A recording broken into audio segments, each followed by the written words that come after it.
Welcome to the Hebrew of the Week. And yes, I do believe I had a Hebrew last week.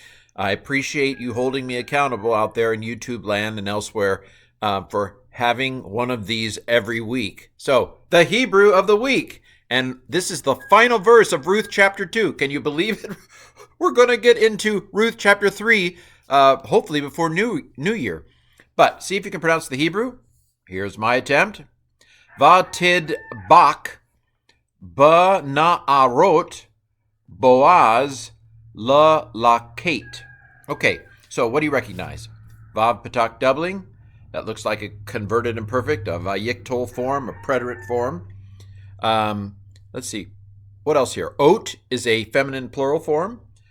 I know Boaz. I've met him. We meet down at the gym anyway, never mind. I don't know. I don't know Boaz. But so let's go ahead. And la is 2. So if this is a converted imperfect, then the tav must be an imperfect performative. And I'm just guessing that it's third feminine singular because we've been talking about Ruth and Naomi a lot here. So, and she did something. What did she do? Well, I think she stuck close. Let's bring it up here. She stuck close, yes. The doubled second radical here suggests that it's a D stem, a doubling stem, a PL stem. So it's a D Vayiktol, a third feminine singular from Dabak. Okay, and she stuck close.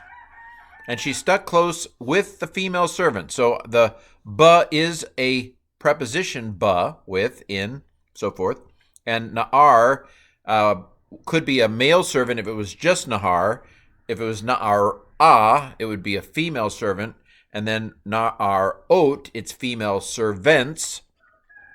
And then the context suggests that it's construct, which is where this of comes from.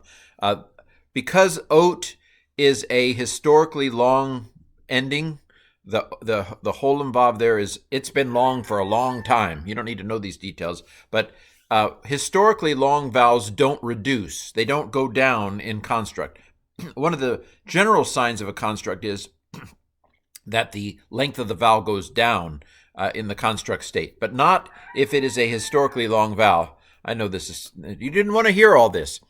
Basically what I'm saying is the construct and the absolute forms of the feminine plural look exactly the same. So it is, I know it's of because of the context. So, and she stuck close to the female servants of Boaz. To glean, so la is 2.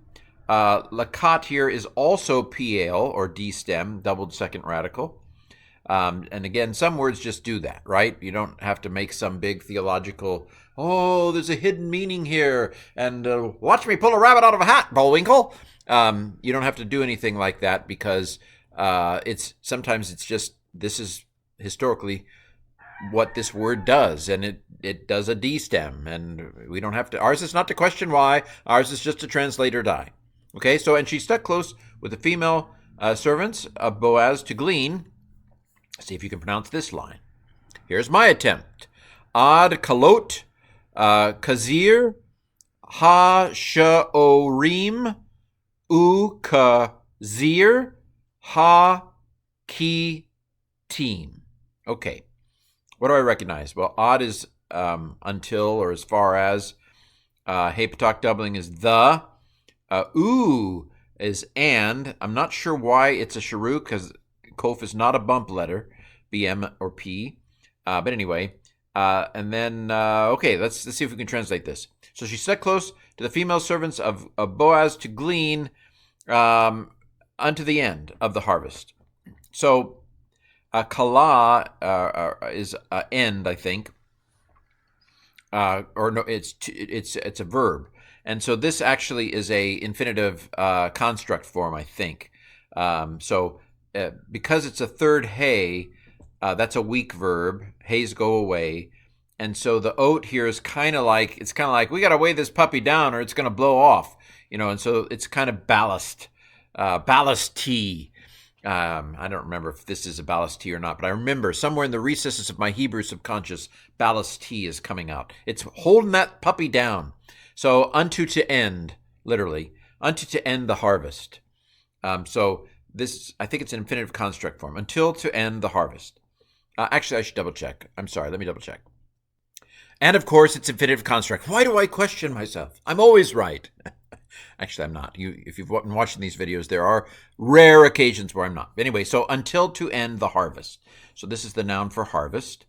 And it's construct, the harvest of the barleys. What cued that in my mind was the context. So harvest the barleys. That's not good English, but harvest of the barley. That is good. And if you can see, the shavah there is a reduced vowel. And what did I just say a few minutes ago about what happens when something goes construct? All the air gets sucked out of it, and so the vowels all reduce in their quantity. And so the sharuk here, now hirik yod is a historically long vowel, and so it doesn't go anywhere. But the shavah there is a hint that this is construct. So unto to end the harvest of the barleys. So hey patak doubling is the, hirik yod mem is a masculine plural absolute ending. So until the barleys, again, that's not good English. If you're creating a translation, you would say until the end of the barley harvest or something like that. So, but unto the harvest of the barleys and the harvest of the wheats. It's not end, I don't think. Again, let me double check. Yep, I was right again. So until the harvest of the barleys and the harvest of the wheats. So this would normally be hey patak doubling, but the chet says I don't do doubling. And so we get virtual doubling, which means nothing happens. But anyway, wheat, the wheat harvest. So into the end of the barley harvest, the end of the wheat harvest, Ruth stuck with the female servants of Boaz. That leaves us with just a little bit left. See if we can pronounce this. Vateshev et hamotah. So, and she lived. So this is Yashav. It's a first yod. It got chopped off. Decapitated yod over here. It's gruesome. But vav patak doubling, it's a converted imperfect, a vayiktol, a preterite, whatever you want to call it, which suggests that the tav is third feminine singular performative. So it is a call or g, converted imperfect or vayiktol of Yashav, third feminine singular. Yeah, there you have it. First yod, when they are historically first yod, the first yod gets chopped off quite often. All right. Et is the direct object marker. She lived here, though. It might be with. But anyway, we get the sense. She lived with her mother-in-law. And so mother-in-law came mo ta, or is it K-mo-ah? Anyway, but the hey with the mapik is the possessive her. I'm a real hey. So she lived with her mother-in-law. All right. Well, there you have the Hebrew of Zavik. And Merry Christmas, everybody. Next week, I may do one next Thursday. Would that be the 7th would be 26th, so that would be the day after Christmas. We'll see. But the ebook for Hebrew for the Novice, again, there's the link. There's an Amazon link there.